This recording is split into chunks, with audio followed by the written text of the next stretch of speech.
স্কুলে ক্লাস চলাকালীন একজন ছাত্র দাঁড়িয়ে বলল, স্যার আপনি তো সারা ক্লাসে আসেন না, কিন্তু এখন দেখলাম আপনি ব্যাত আনেন না কেন স্যার, জানতে পারি? আপনাকে আমরা সবাই বই পাই, যার কারণে আমরা পড়ালেখা করে তারপরে স্কুলে আসি। এখন কেন আপনি ব্যাত নিয়ে আসেন না স্যার? স্যারের চোখে একটা অসহায়িত্ব ভাব নিয়ে বলতে শুরু করলো, গতকাল আমার বন্ধু ফোন করে বলল তাকে তার স্কুলের শিক্ষার্থীরা পিটিয়ে স্কুল থেকে বাহির করে দিয়েছে, শিক্ষার্থীদের শাসন করত। সেই কারণে এই কথাটা আমি শুনে তোমাদের সামনে ব্যাত আনতে ভুলে গেছি। যত কিছু হোক, আমি একজন শিক্ষক। আমি যাদেরকে মানুষ করব, যারা আগামী দিনে উজ্জ্বল ভবিষ্যৎ, তাদের হাতে যদি আমি লাঞ্ছিত কিংবা অপমানিত হই, তাহলে নিজেকে নিজে ক্ষমা করতে পারবো না।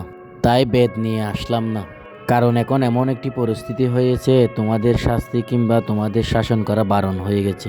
আসলে কোনো শিক্ষক কোনো শিক্ষার্থীকে ইচ্ছাকৃতভাবে শাসন করে শুধু ওই শিক্ষার্থীর ভবিষ্যৎ উজ্জ্বল করার জন্য। হয়তোবা তা কয়জন শিক্ষার্থী বুঝে। আজকে ফেসবুক কিংবা সোশ্যাল মিডিয়াতে ঢুকলে দেখা যায় শিক্ষার্থীর হাতে শিক্ষক লাঞ্ছিত, অথচ এই শিক্ষার্থী 2 দিন আগেও বলেছিল এই শিক্ষক আমার আইডল। আসলে প্রিয় শিক্ষার্থী ভাই ও বন্ধুরা, বাস্তবতা বোঝা বড়ই কঠিন। তাই তোমাদের সামনে ব্যাত নিয়ে আসি না। এই দেশে শিক্ষকের কদর খুবই কম, আর এটাই বাস্তব।